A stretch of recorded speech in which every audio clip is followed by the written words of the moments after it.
काली जब गांव के निकट पहुंचा तो पौ फट चुकी थी। वह एक रुंड मुंड पेड़ के पास खड़ा होकर गांव की ओर देखने लगा, जो सुबह के मलगजे अंधेरे में बहुत बड़ी गठरी की तरह नजर आ रहा था। गांव से बाहर एक हवेली में एक दिया टिमटिमा रहा था। पास ही एक खेत में हल चल रहा था और थोड़े थोड़े समय के बाद तुत तुत तक तक तेरे जानने वाले को चोर ले जाए, चल पुत्रा शेर की तरह छाती के बल पर चल की आवाजें आ रही थी और साथ ही घुंघरू जोर से छनछना उठते थे। काली ने सिर से ट्रंक और कंधे से लटक रहा बिस्तर उतार कर जमीन पर रख दिया और पेड़ के तने के सहारे बैठकर सोचने लगा कि शायद चौधरी फत्तू के खेत में हल चल रहा है, शायद उसका बेटा प्यारू हल चला रहा है, सावनी के लिए खेत तैयार कर रहा है।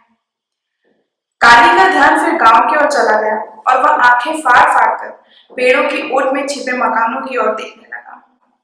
गांव की एक गली में कोई कुत्ता भौंक उठता तो उसके उत्तर में दूसरी गलियों से कई कुत्तों के भौंकने की आवाजें आने लगती और फिर थोड़ी देर के बाद गांव में यूं खामोशी छा जाती जैसे कोई आदमी स्वप्न में बुदबुदाने के बाद करवट बदल कर सो जाए। वह बैठे बैठे काली को भय महसूस होने लगा। उसके दिल में 6 साल के पश्चात गांव लौटने की खुशी खत्म होने लगी और उसका जी चाहा कि वह उल्टे पांव ही कानपुर वापस चला जाए।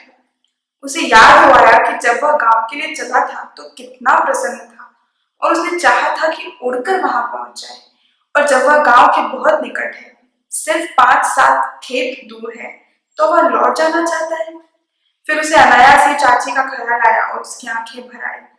उसने सोचा क्या पता वह जिंदा भी होगी या नहीं, हो सकता है उसके गांव छोड़ने के थोड़े दिन बाद ही मर गई हो।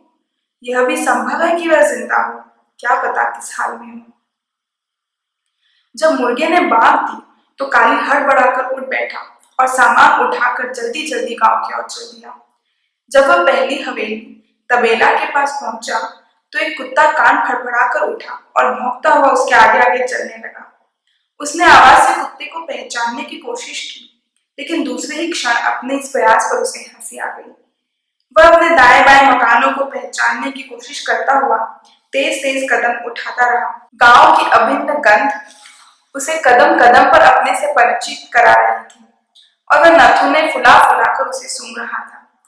जब वह किसी मकान या हवेली के सामने पहुंचता तो उसके मस्तिष्क में कई तस्वीरें उभरती, लेकिन वह उनसे आंख चुराता हुआ आगे बढ़ जाता।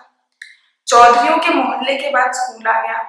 4 कक्षाओं के स्कूल में काली ने भी कुछ समय तक मुंशी के पांव दबाए थे, उंगलियों के पटाखे निकाले थे और डंडे खाए थे।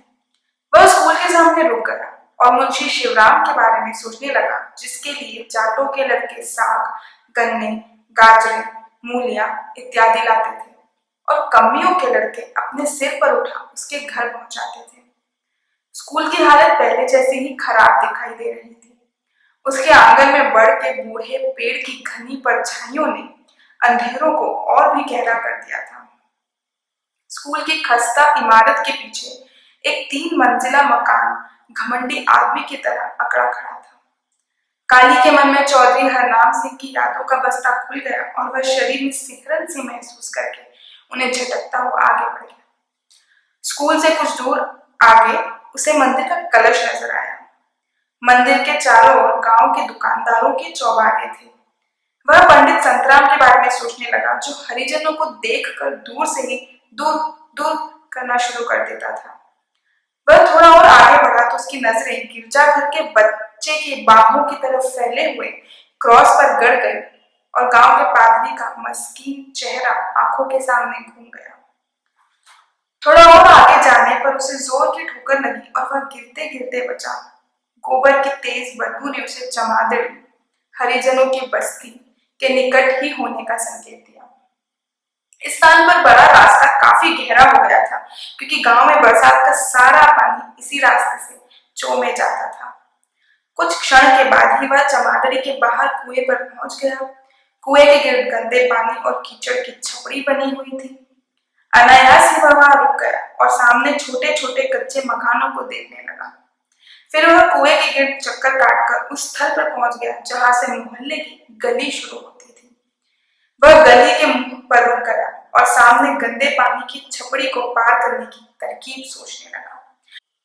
फिर अपने आप ही उसका पांव पानी में डूबी हुई ईंटों को टटोलने के लिए उठ गया और अगले क्षण ही वह उस छपड़ी को पार करके गली में घुस गया। गली में कई कुत्तों ने मिलकर उसका स्वागत किया। दूसरी ओर से भी कुत्तों ने उत्तर में भौंकना शुरू कर दिया और इतना शोर मचाया कि काली को यह शक होने लगा कि शायद इस गली में सिर्फ कुत्ते ही रहते हैं। परंतु जब वह एक टूटे हुए मकान के सामने रुक गया तो कुत्ते आहिस्ता आहिस्ता इधर उधर खिसकने लगे। काली टूटे किवाड़ को देखता हुआ सोचने लगा कि पता नहीं चाची जीवित है भी या नहीं। उसके दिल में हौल सा उठा और उसने जल्दी से अपना हाथ साकल की ओर बढ़ा दिया। साकल खुली थी। उसने किवाड़ को धीरे से दबाया। वह अंदर से बंद था। खुशी के मारे उसका दिल उछलने लगा और वह साकल खटखटा कर बहुत तेज धड़कते दिल से उत्तर की प्रतीक्षा करने लगा। जब कोई उत्तर नहीं आया तो उसने दोबारा साकल खटखटाई। इस पर भी कोई जवाब नहीं मिला तो उसका दिल डूबने लगा। उसने किवाड़ को जोर से थपथपाया और आहिस्ता से आवाज दी, चाची।